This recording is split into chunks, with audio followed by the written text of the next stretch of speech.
writers, agents, and publishers, for the first time since the Gutenberg Press, find themselves lost in a maze of mystery as technology alters the shape of the publishing industry.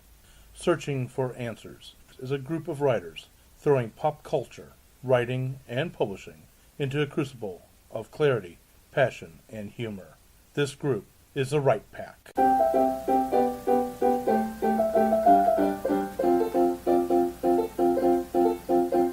In this episode of Write Pack Radio, we are going to discuss getting ready for NaNoWriMo, as well as other projects like it. Stay tuned. Welcome back to Write Pack Radio. This is your host, producer, David Allen Lucas, president of St. Louis Writers Guild, and crazy man right now with martial arts and everything else.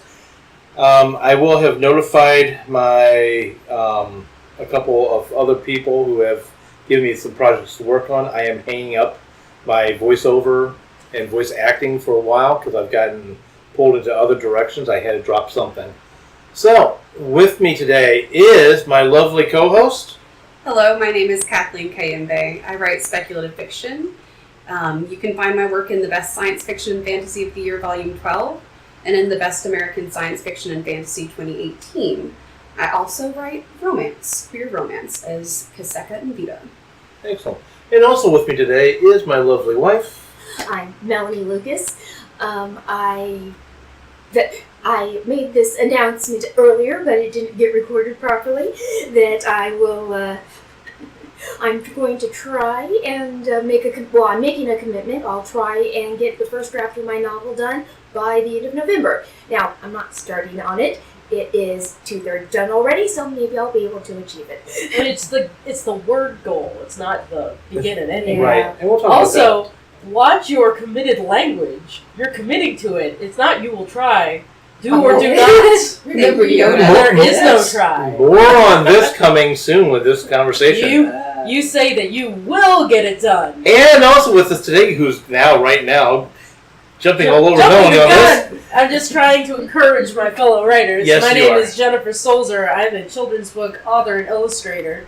My fantasy novel Threadcaster is available on Amazon currently, and I'm pleased to say that my companion novel to Threadcaster is also available. It's called The Curses, Short Stories from the World of Threadcaster. It has all my short stories in one cover, in addition to a brand new novella and a never-before-seen type of curse. So if you're up to date on Threadcaster, there's more to learn. It's exciting. It's also got maps and bios, and behind the scenes, and deleted scenes, and all sorts of cool stuff. So check it out. $10 on Amazon. Excellent. And also with us today is the mistress of murder and mayhem herself. Fedora Amos. I write Victorian whodunits like Jack the Ripper in St. Louis and Mayhem in Buffalo Bill's Wild West. And coming soon in 2019 from 5 Stars Engage is Have Your Ticket Punched by Frank James. I want to tell everybody that I just got back from Magna Cum Murder in Indianapolis, where I was on 2 panels. It was great fun.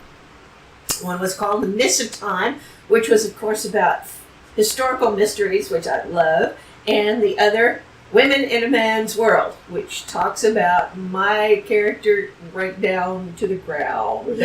I'm also president of Greater St. Louis Sisters in Crime. And also with us, coming remotely because he is probably leading a fleet of airships to raid the Ottoman Empire, is the Admiral Sky Pirate himself of steampunk. Yes, I'll take it. I'm Brian R. Cook. I am the author of many a steampunky type thing, as well as a few other things, and there's a couple of things coming down the pipe. To learn all about these things, head on over to www.brianrcook.com. Excellent. So this is airing on Halloween weekend originally, but Halloween is not the most scary thing to an author. Those who participate fear NaNoWriMo more. Okay, enough of that. You missed something already. And we have a cat. And we scared the cat there. Pumpkin, the plot cat, has taken off. Okay, so It just shows how effective that your voice I know. skills are. You didn't know who you were anymore. Anyway, writing a novel, I've talked about in the past with quoting Ben Bova, that it can feel like you're laying siege to a town. He likes to equate it that way. So I want to talk about, with this episode, of course we're going to cover what is NaNoWriMo, how to sign up for it, what do you need to have ready for that. But NaNoWriMo itself is not enough. Let's talk about producing a novel in a month or a little over a month when you're trying to marathon write, even when you have a full-time job outside of that. Because that's a huge thing to do. So first off, what is NaNoWriMo? Does anybody just do this quick cabbage head section? I think Kathleen should do this. Go for it, Kathleen. All right, NaNoWriMo is short for National Novel Writing Month, and I believe it's nanowrimo.org. The website, I believe you're right. that you can go and sign up and learn more about it. It's basically a writing challenge wherein writers all over the world decide to write 50,000 words, a 50,000 word novel during the month of November. So you've got 50,000 words and 30 days to write them in. And that breaks down to roughly 1,667 words per day, every day, from November 1st to November 30th. And about 5 days before November 30th, I believe, is when winning becomes a thing that you can actually say that you've done. You're able to put your novel in some sort of text box that they have, and they'll count your words, and if you got more than 50,000, you're a winner, and you get a badge. And because it's big enough now, there are all sorts of different writing-related sponsors now that will give you free stuff or discounted stuff if you're a winner or if you participate. Just real quick, because I jokingly said NaNoWriMo can be very scary to authors. And some of you are probably sitting there going, oh my God, 1,600 plus words a day. Guys, that is roughly, 250 to 300 words per page is what I'm using as a normal count. You're looking at 5 to 6 pages a day. Yeah. So, for some of us, it's still pretty scary. It's still pretty scary. I understand that, but I just want to put that in a physical form for you. What do you need to have before you start NaNoWriMo? Depends on who you are. Exactly. There are pantsers, there are plotters, and there are hybrids in between. So, you need to have your plot or your characters, basically everything you need to start to write a story for what you're going to do. That's the short version. But there's more to it than just that. I mean, what else do you need? Chamomile tea. Time. Tea. Time. Caffeine. Caffeine. Yes, thank you. Yes, just please bring over a couple of IVs, interchanging of coffee constantly into my arm. We condone everything but, like, meth. Yes. You'll be greatly helped if you have writing trenches buddies, people who are also participating in NaNoWriMo that you can go to write-ins with, or just be like on the computer texting back and forth every so often, like, okay, I just did this much, I'm dying here, and they will prop you up and you will prop them up and you will get through it together. Yes. And the website has forums for that. And I am so glad you said that, because ultimately that's really the important thing, is you need to be able to support each other. It's a long marathon to write a novel. If you've never done it before, if you're trying to do it your first time, it's a huge, long marathon. If you've done it before, you know what it's like. Coming over to you, Jen, just briefly. Or not just briefly after I'm done here. I just lost my place. Write-ins. The various, depending on where you live, various libraries might have write-ins. There might be other locations and writing groups that have write-ins. Sisters in Crime is having one on one night. There you go. And I saw one that was funny that somebody invited me to, which was sit down, shut up, and write. Huh. A perfect line. Over to you, Jen. Oh, I just wanted to point out the irony of the fact that writers are very solitary creatures, but sometimes it is actually very helpful to be solitary in a group. Mm-hmm. Very much so. So everyone listening who's like, oh, well, but I don't want other people to read my work till it's done, or I don't want to have to talk to people. It's like, that's not the point of the write-in. The point is that everyone is there sharing the same muse energy. That productivity vibe is moving through everyone because you're all there together with a unified purpose. It's not there's social, make friends, please make friends with each other, but the whole point of a NaNoWriMo write-in is to work. So Exactly. I encourage people going to find those kind of groups. And I don't know if you're a long time fan of Right Back Radio, you will probably know our history. But if you're not, let me share it a little bit. We still are, but this started as a write-in group. We would meet once a week. We still do. I'm just not sharing location. But you could share it. They wouldn't know where it was outside of St. Louis. Right. But we meet, and actually what's funny is the person who doesn't show up to them anymore, I'm throwing her under the bus, is the one who got us all started on it. Hi, Kathleen. Hey guys, how's it going? But we start off, and one of the fun things is when you do get stuck, is being able to throw out questions to everybody. I can't think of how many times we've had very interesting conversations evolve out of that question. And, of course, that's what eventually led to Right Back Radio itself. I also won't talk about the time in which we were in a coffee house, and I'm plotting out a murder for a story I was working on, and had turned a chalkboard that they had into, if you're familiar with murder mysteries, into a murder board. And the poor barista walking in to deliver my coffee stepped into the room and just stopped slack-jawed at the board. I still have pictures of that, by the way, somewhere. Of the board, not of her. Anyway, so, back to NaNoWrimo. So we kind of jokingly said you need caffeine, chamomile tea, definitely need friends to help connect with, be it online or be it physically there. What else? Basically, you've probably been writing long enough at this point that you know some of the things that help you get into a writing mood and maintain a writing mood and, like, just write better, write more, write faster. So for Nano, you're going to want to employ all of those techniques you have learned about yourself and how you work best so that you will write more and write better and write faster for 30 days. Can those here in the group share some examples of what help us so that it will help other people brainstorm? I'm going to turn it over. I'm going to take it real fast because mine is very short. Get the hell out of the house and write somewhere else. That is me. I can't Get write at away home. from all those things that nag your attention. Yes, Mm-hmm. including 3 cats. Go ahead. So Chanel is not here to lament, which is probably which is probably better for her anyway. But I will put on a song, or in one case, an entire album on repeat. And oh my goodness. So, and I will use that as like my background white noise for hours and hours and hours of writing. You were tweeting about that not long ago. How many hours did you listen to the same song over and over again? So when I did this last week, I used the newest Panic at the Disco album. It was the first time I've done an album on loop instead of just a song. It was Pray for the Wicked on repeat for 9 hours. 9 hours. It was a good writing day, but also I didn't get much sleep that night. Morning, because that's when I stopped. Talking about that, if I find the perfect theme music for a scene I'm writing, I put that on loop and keep it on loop.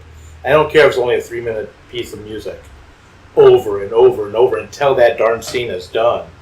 I have to either blame Kathleen or blame Jen. I'm really going to blame Jen because she hooks me more on music than Kathleen has, but I'm not sure which of these two really is the guilty party.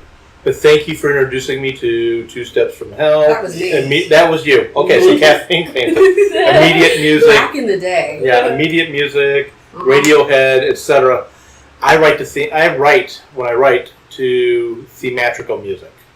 Oh, can we plug 2 Steps from Hell? What are they exactly? Well, actually, all of them. Some of you might go, who are these people? I've never heard their music. And you're lying. You just don't know it. They do movie trailer music. And so do the other groups I mentioned. Audio Machine as well. You will hear their music in video games. You will hear their music in movie trailers. I can guarantee, I'm not a fan of the movie itself, but Batman vs. Superman, I believe, had in the trailers that came out music from 2 Steps from Hell. I will ever so often hear various movie trailers and catch the music. I know what album that's from. Anyway, So, over to you, Melanie. Yeah, I was just thinking NaNoWriMo is kind of the opposite of the way Fedora writes. This You're is right. true. Yeah. Fedora does write completely differently. So the kind of the point of NaNoWriMo is to write something down and keep going. Kind of the goal is to turn off your internal editor, write something, keep writing. If you get stuck, just keep writing. And don't erase anything, just keep going. If you don't think of anything to write, just write nonsense words until it starts coming again. Just keep pushing through. Okay, go ahead. I'm going to go after you then. Also, if you don't want to write a scene, but you know what happens there, just do brackets, put what happens in the scene, and continue with the next one that you're excited to write about. There you go. That's how you make your number counts per day. Yep. You just don't erase anything. You keep going. You do not edit. You don't erase anything. You just keep going. Do not pass go. Do not collect $200. No, that's just it. You do pass go. You do collect $200. You keep going. Do not go to jail. Do not stop for community service. Yeah, keep going. Go Well, ahead, Fedora. I want to reassure all the people out there that this is not the only way you can do it.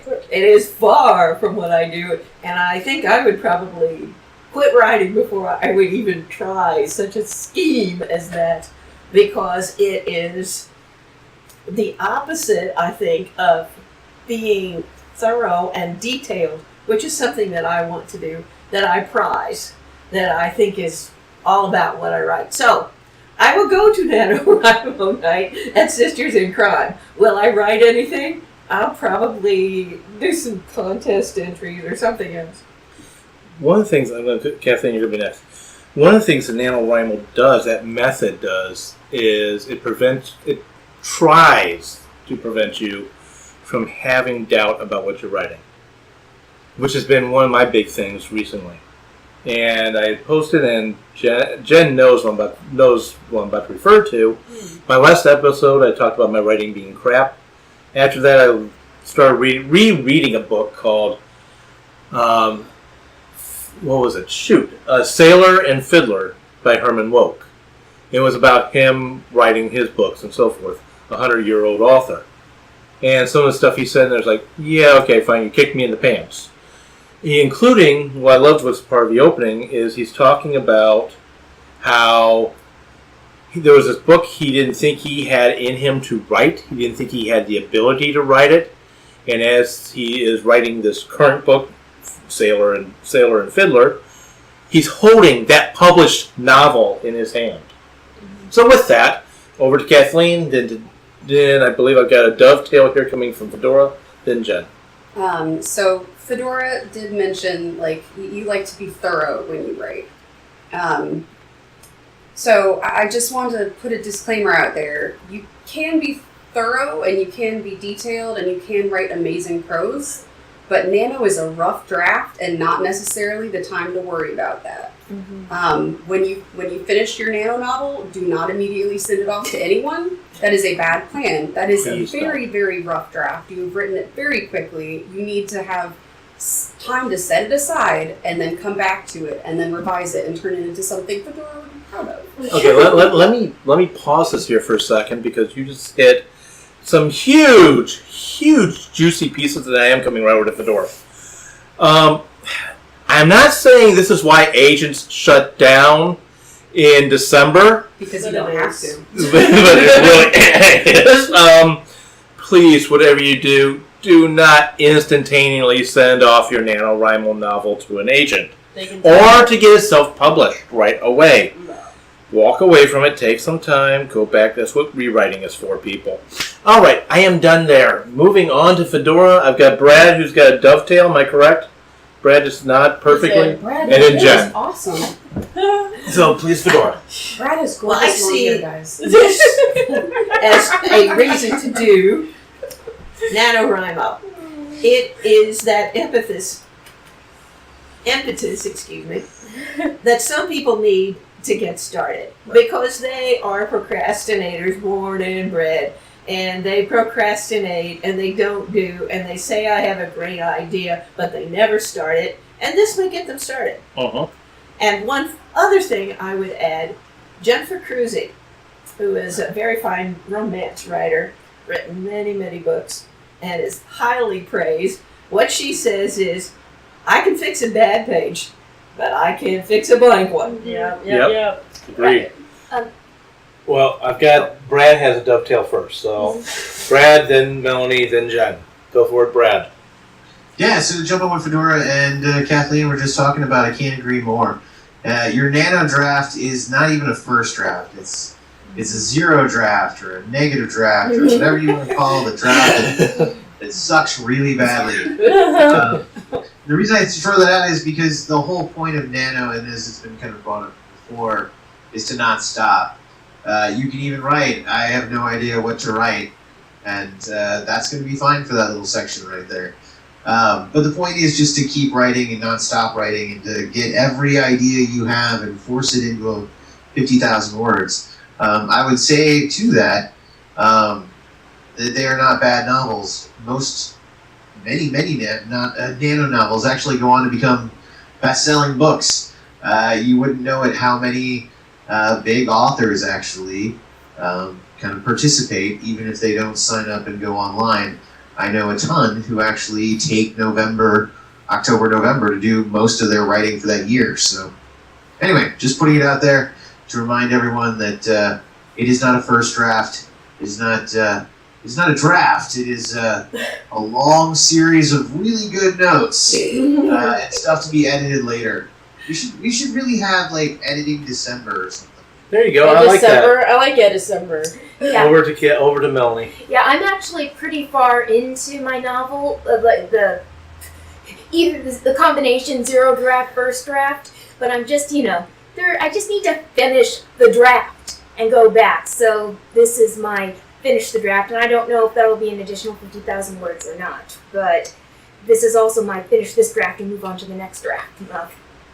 By the way, I just want to say real fast, I doubt if this is the case, but I can't help but think elements of the book The Shining by Stephen King was not inspired by NaNoWriMo, or a concept of NaNoWriMo itself. Go ahead, because it was done before NaNoWriMo. I used the term zero draft actually in my anthology that I just put out, that I mentioned at the top of this episode. Something that I wanted to do with this anthology, I knew I wouldn't have time to complete the entire sequel to the book this year, but I wanted to put out something that my Threadcaster audience would be interested in, and I know that I get really interested about a bunch of behind-the-scenes stuff. So I actually have portions of my zero draft in that book, just to show you a bit of an example of how different things get. And going back and reading through my zero draft, which was a NaNoWrimo challenge. I didn't win that year, but like Fedora mentioned, and I'm not going to say I was procrastinating, it was more I was afraid of starting because I was afraid of the blank page.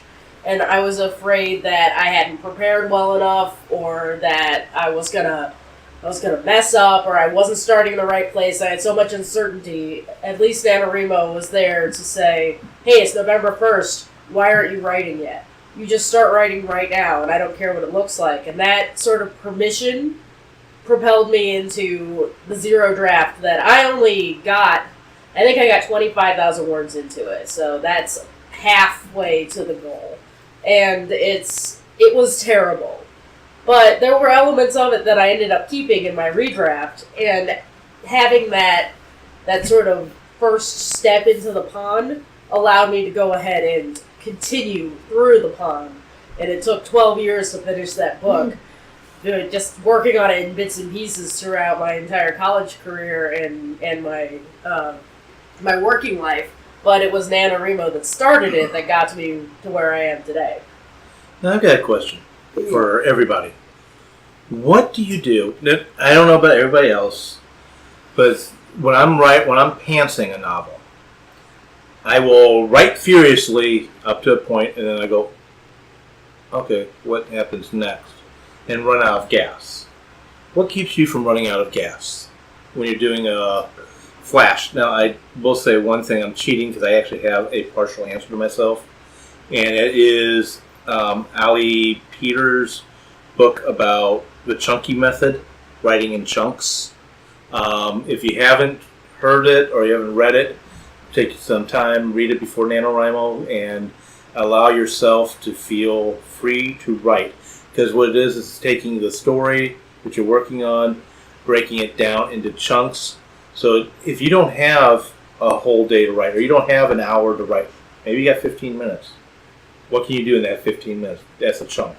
And identifying your writing time throughout the week or month, especially with NaNoWriMo. If you live in the United States, you have at least a day completely blown by family called Thanksgiving. So it gives you a chance to be able to work around that stuff. So what do you guys do? Does anybody want to start? How to get through? Okay, Kathleen, then I still have Fedora jump. Can I just give my bulleted list of things to pay attention to? Sure. So Go that, for it. okay. Outlining, character sketches, plot points, pictures, and other images to do with the project. Notes, music, writing buddies, scheduling, writing goals, and deadlines.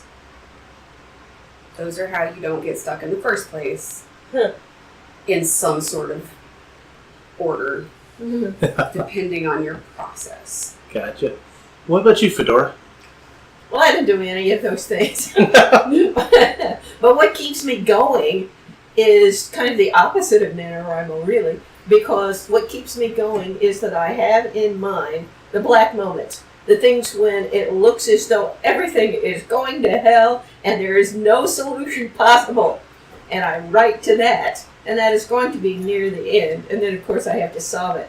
And if I didn't have those questions looking at me and a way to get there, which is kind of only sort of nebulous around my mind, I think I'd get bored with the whole thing and quit. What about you, Jen, Brad, Melanie? What keeps us writing when we don't? Right, what keeps you writing when you feel like you've run out of gas or getting really close to running out of gas? Brad's being silent, so I'm going to look Yeah, at the you ladies. go first, Brad. No, I'll totally jump in. I was just waiting to see if anybody else would. Okay. Yeah, so I actually, I guess I do sometimes use pictures and stuff like that because I always have some imagery that goes with my book that I will totally stare at points to make the background image on my computer or something fun like that. However, what really keeps me going for me is the story. I know it's kind of weird and trite, but as a plotter, and not to throw this out as this is how everyone should write because I totally respect y'all pantsers. But as a plotter, I kind of know where the story's already going. So for me, what would be a slow point or a moment of doubt or anything like that isn't really... There's more story to tell. I want to get to that story. So if there's a struggling scene, I can totally understand that. And I've got scenes that struggle too. You know, whatever you plot out will not last past the first sentence of that chapter. Trust me.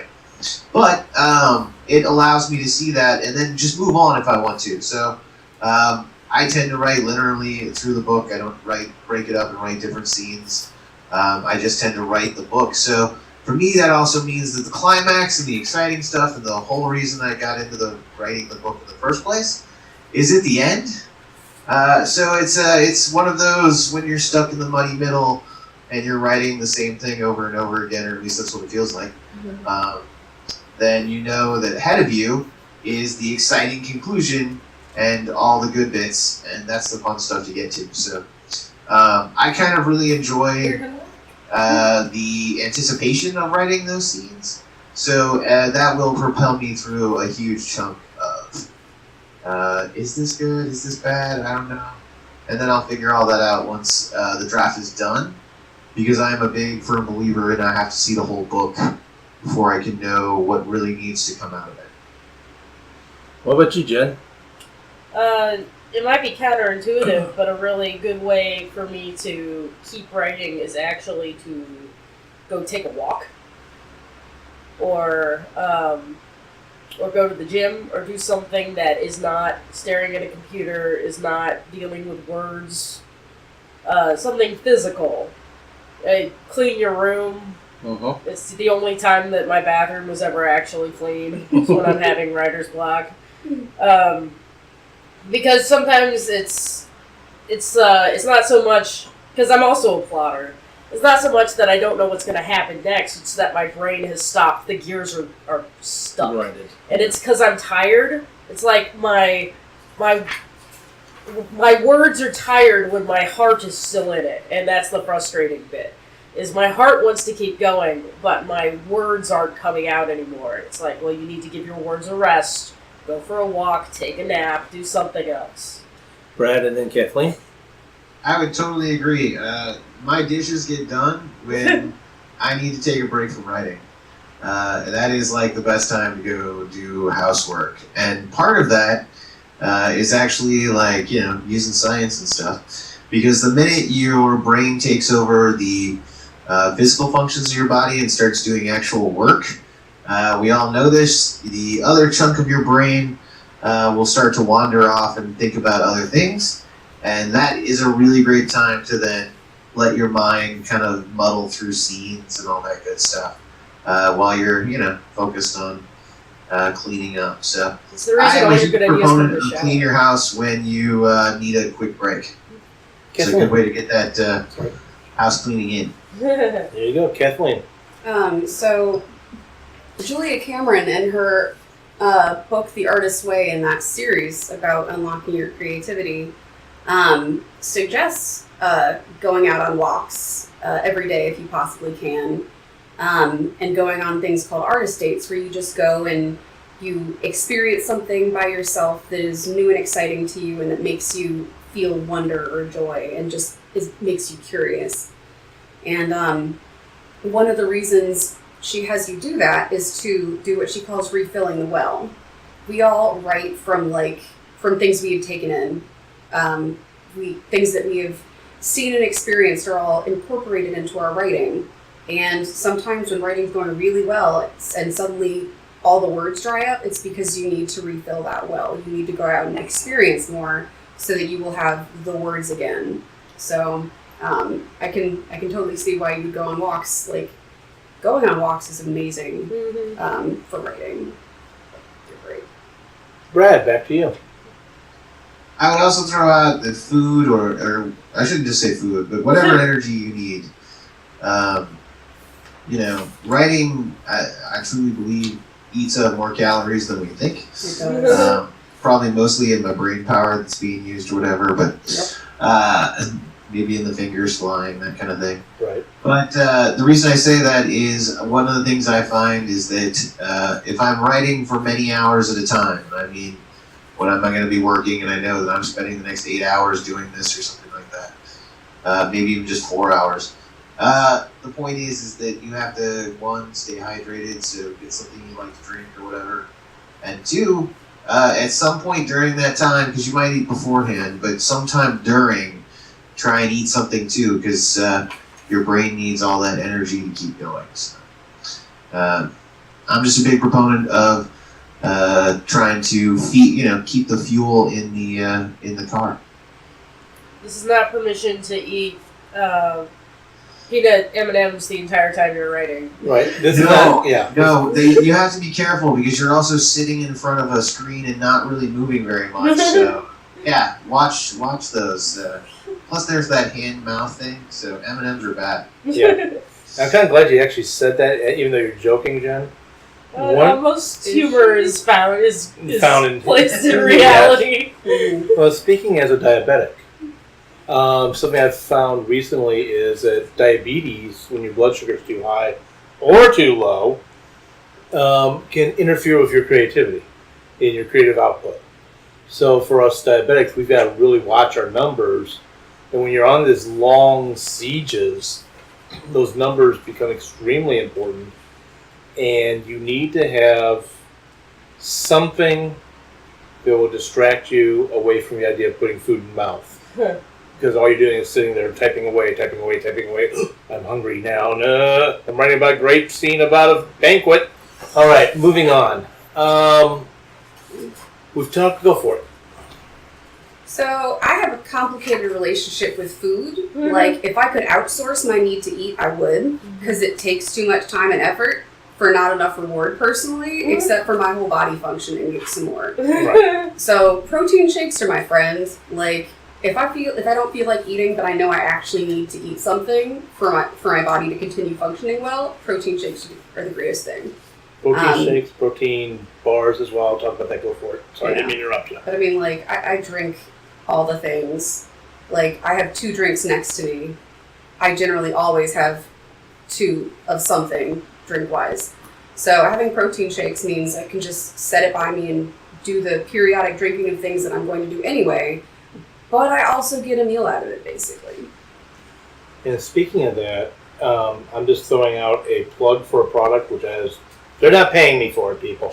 But if you're like me and you get bored with only 3 choices of protein drinks, so they usually only come in 3s, or bars that only come, there's only so many flavors, and you really feel like you want to have that Oreo or that chocolate chip cookie or whatever, check out Quest. They've got Quest bars in I don't know how many different flavors, as well as their protein drinks, including Oreo and s'mores and chocolate brownie and apple pie, and I'm stopping there. Melanie's always happy I get that because I hand her the coconut ones. Which actually they aren't my favorite. I actually like a different brand that's more cake-like than... Whatever works for you. But yes, exactly. Okay, so you've gotten through, we're going to pretend that you finished up your NaNoWriMo novel. Congratulations. Good job. You have done it. Congrats. 50,000 words! And I don't care if we're sitting here at the end of November and you did it, or the end of February. You got your novel done. Congrats. Perhaps. What do you do next? Celebrate yourself. Good job. Exactly. Yes, Go out and celebrate. That might be, some people I know who drink a glass of wine and have a cigarette. It's the only time they ever smoke is when they finished up a novel. What are some things that you guys do? I'm kind of famous for my celebratory cupcakes. Yes, you are. Hitting the end requires a cupcake. So either put yourself someplace where cupcakes can be acquired, or go make yourself a cupcake. Cupcakes happen when the end happens. I've got Kathleen and Brad. Kathleen first, and then Right. Fedora after Brad. Go for it. For writing victories, I get sparkling grape juice because I could drink that stuff all day, and I definitely should not. So I only get it when I have done writing victory type things. What a way to celebrate using champagne that's non-alcoholic. Well, I mean, you're not all drinkers. No, I'm just saying. I'm saluting that idea. I love it. Brad, over to you. So I got a couple of different ones. I actually do like food. So food is often my reward system of good barbecue, good donuts, or perhaps a good cupcake type thing. I do like the savory treats and the sweet treats. But I will say this, every book, when it is finished, and I do mean finished, when it is done and I've gone through it and I can just look at it and say, that's a book, that's when the 12-year-old Scotch comes out of the closet and I have a nice, wonderful blast and stare at the book and think about how awesome it was that I just wrote a book. So that is celebrated every single one of my books. Yes. Excellent. You that can drink, that aren't taking medications that ban alcohol. Yes. Or that, I didn't hear any bitterness in that are at of a all. drink anyway. You do you. Yep. And over to Fedora. Shot of Cointreau. Yeah, there you go. Another. Yeah, and I will say I envy Kathleen with the concept of, even though it's sparkling grape juice, which is a non-alcoholic version of champagne. I can't have it. Can't have either one, so I'm sad. But do celebrate. Jen, did we cover you? Yeah, we did. Cupcakes. Cupcakes. Melanie, what about you? What do you do? Or what will you do? Let's put it that way. What should I plan something big on November 30th for you? Don't know. Maybe we'll have to make a new a new tradition here. Okay, that works for me. Lucas household. Yes, over to Kathleen. So, because we have all mentioned, food or drink type rewards for ourselves, I should mention that I believe it was when I got a novella published, I bought myself a fountain pen That's that a was good thing. expensive, that I wanted, that I had earned. Like, it was a deal I made with myself. I'm pretty sure it was the Vanishing Point, Pilot Namiki Vanishing Point. They're over $100. I could not justify it to myself, except then I finished the novella and I sold it, and I was like, all right, you get a pen now. Cool. Very cool. And yeah, that is something. I'm glad you did that, because there are other awards that come into play that you don't have to do food. You don't have to do alcohol. You don't have to do anything to drink. Do something to celebrate you. To celebrate your great achievement. Go for it. When I got nominated for the Shirley Jackson Award this year, I bought myself another pen ink. There you go. It was great. And so it's been a while since I finished a novel, so I can't even remember what I did. Time to make a new tradition. Yes, and one thing though I probably will do, if I can talk my wife into it, I think we can't, have to figure it out because I teach martial arts on the weekend, figure out a time to go to a certain bed and breakfast and get the heck out of St. Louis for a little bit. Ooh, And get pampered. Good Yes, reward. and that is something else too. A nice writing retreat can always also help you with your writing. Now they're working more during the middle of the week. That's even harder. Yes. But that is something. And by the way, we've talked about the end. I'm going to step back. I'm going to do the time warp and do a jump backwards here just a little bit. Jump to the left. And okay, and I almost started singing. I'm like, no, I don't want to ruin the audience at this point. You said time warp. I know I did. I'm smiling here because that was hilarious. Okay. Along the way, as you're going through the big novel, whether you're doing NaNoWriMo or you're just doing this on your own without NaNoWriMo, do you celebrate at points along the way? And if you do, what do you do? Going over to Kathleen immediately. So it's good to celebrate milestones. It's good to have milestones in mind because having a reward system that'll help pull you through the novel, not just make you hope for the end, is really good for people. I'm not terribly great at it, but it's really helpful anyway. So.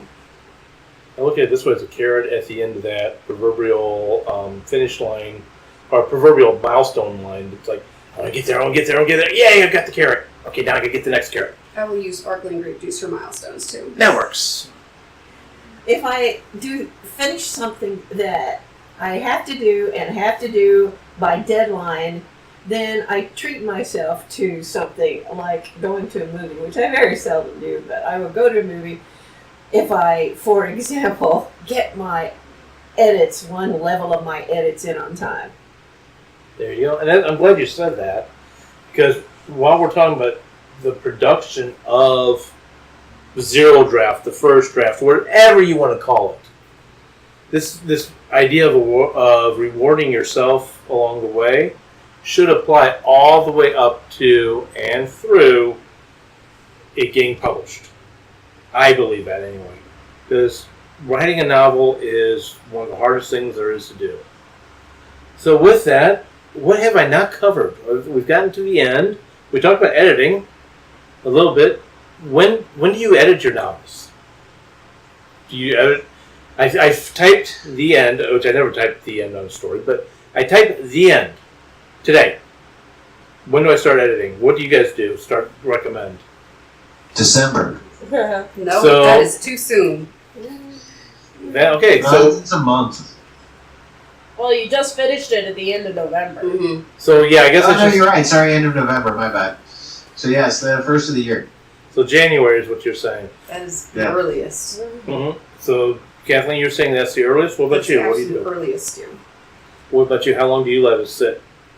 It would be nice to have finished another project of some kind, not necessarily a novel, but like to have done something enough that you were immersed in it so that you're not still attached at the brain to the novel that you finished at the end of November. So months, plural, is what I would do. And definitely, when you say that, one of the things I've always heard is, and I used to do this in my old job, is edit with a jaundiced eye.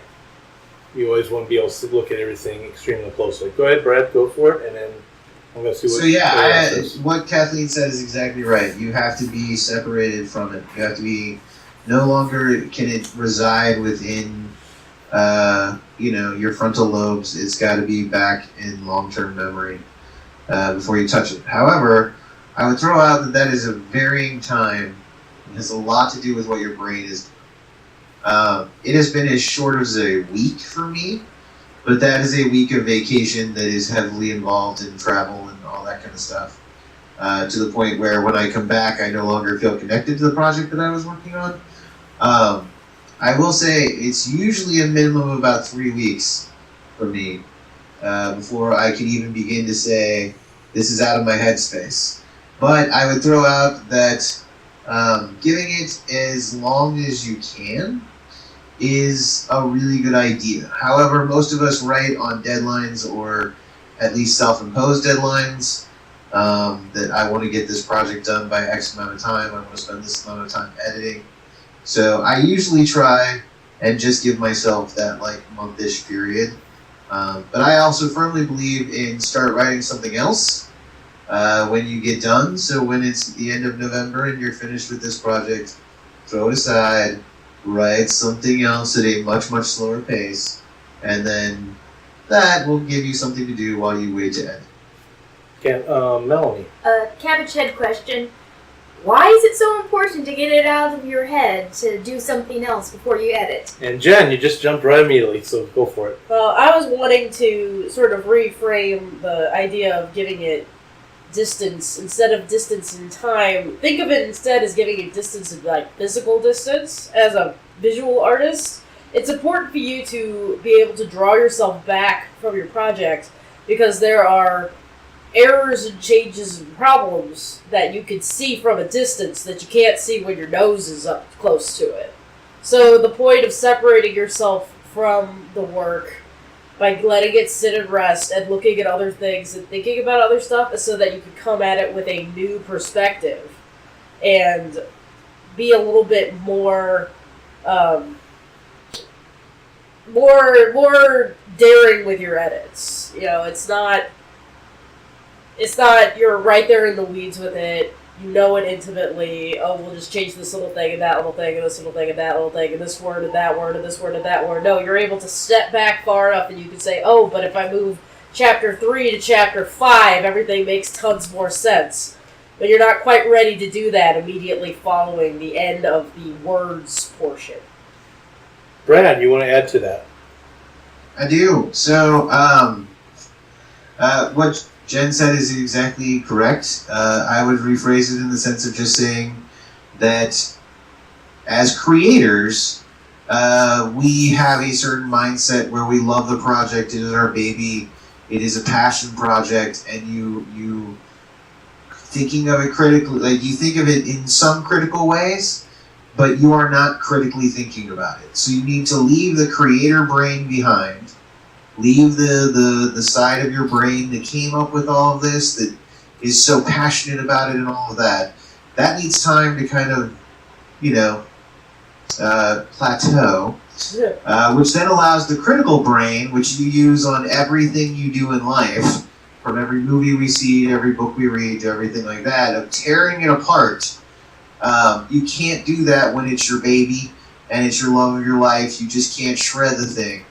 But give it a little distance and a little time, and your critical brain will jump in and be like, all of this is bad, let's rearrange everything. And, then you have to tamper that brain. But, so it's really about losing the creator, or letting the creator brain kind of go and letting the critical brain take over. Okay. What about Fedora? What about you? Well, Who's editing while we're talking? right, I have a long process. I go over yesterday's writing and continue that through an entire chapter, which takes me at least a week to write, maybe longer. So I keep editing day by day as I go along until I've got it, I think, fairly well polished. Then it goes to critique group or critique partner, at least somebody else, and then I let it sit for until I'm getting ready to actually do something with it, like send it to my publisher. And that might be a matter of several months before I then try to make a final thing to make the glue that makes it all flow smoothly and has the right beats. So mine is a very long process. It's not whomp it up in a month and then edit it in the next 2 months or whatever. What about anyone else? Let's see here. Melanie, do you want to talk about what you do, or are you not ready for that?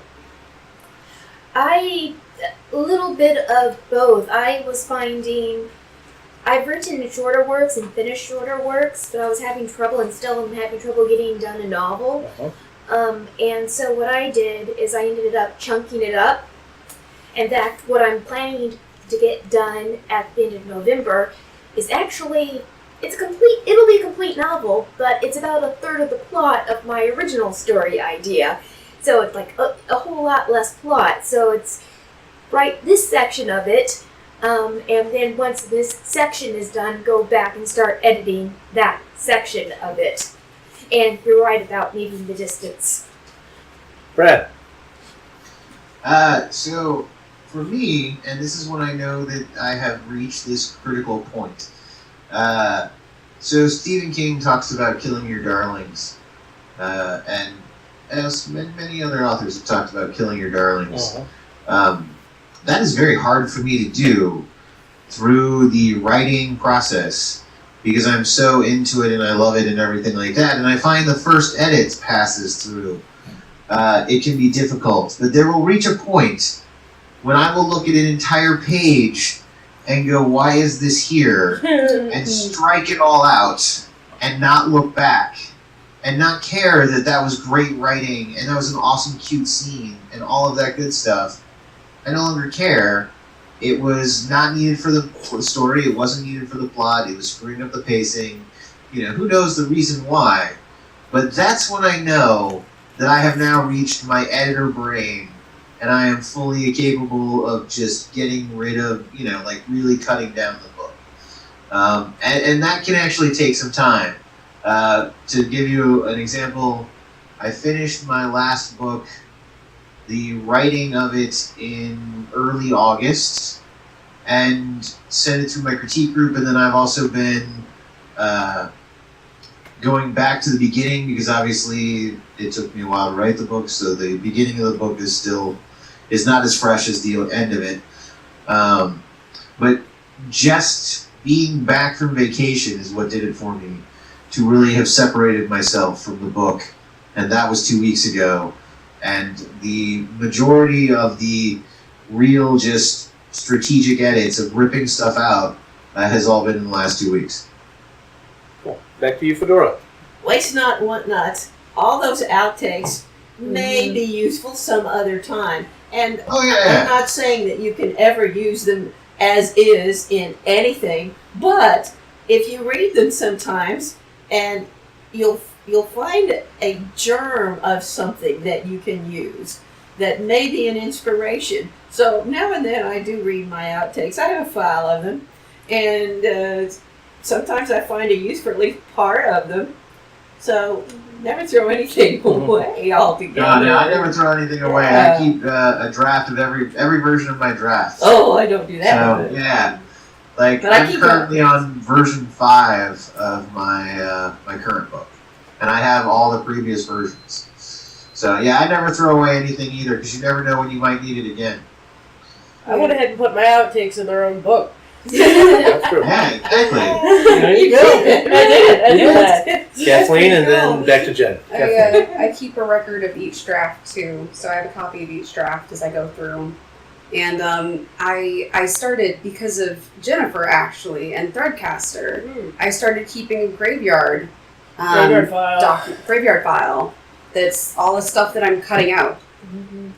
So that makes me it gives me joy. It also helps me recognize how much I've written, because when I'm done editing a thing, there's usually less of it. Not always, but usually there is less than there was when I started. There should be, but I also love the Halloween. Yeah. I love a Halloween illusion, even though that was not meant. That was cute because this is airing on airing Halloween weekend. Over you to Jen. What was the question? I don't. The graveyard files? Graveyard files. Well, I sort of already said so that I decided to publish some. I made the Curses anthology. I wanted it to be a little bit like my On Writing by Stephen King, when he took his writing recommendations, his biography, and then he paired it up with a how to write book and put them in the same cover. Right. So I was trying to use myself as an example for all the reasons why I took all of these scenes out. And all those, they all came out for an important reason. And a lot of the graveyard ended up in either the short stories that are also in that section. I salvaged ideas or characters and put them in other things. Or they were removed because they were extraneous to specifically the story I was telling, and they might be good in a future book. So graveyards are important for when you're editing. We're talking about NaNoWriMo. Don't stress about that stuff during Nano. Right. Nano, everything that's in that graveyard file is word count. Yeah. And you're hungry for word count in Nano. So you can leave all that stuff in, but, maybe come up with a code. Because I'm a lot like Fedora. I have a hard time continuing when I know that there's issues in the past bit that I did. So I haven't done a lot of computer programming, but I've done a little bit of computer programming, mostly in high school and college for classes. But in programming, you do a double backslash or a star double backslash or something to denote a comment. You comment it out. It's a comment in the code, but it doesn't actually affect the code as it runs. So I sometimes comment out parts that I know are going to get removed. And that also makes them easy to search in Word, because you search for whatever your comment out symbol is. So, mine's a double backslash. I search for a double backslash, it finds it automatic, and then I can reevaluate it at that point without having to say, man, I want to get back to reading this, but I know that half of it's garbage, and I don't remember which half it is. Gotcha. Well, and actually, I guess on that note, because I'm just looking at the time, we are up on time, so perfect ending. If you are doing NaNoWriMo, good luck out there. Please share on Right Back Radio's page on Facebook or on our Instagram or wherever how you're doing. Let us know. And with that, tune in next week for yet another interesting topic in the writing industry. Good luck with your writing. Take care.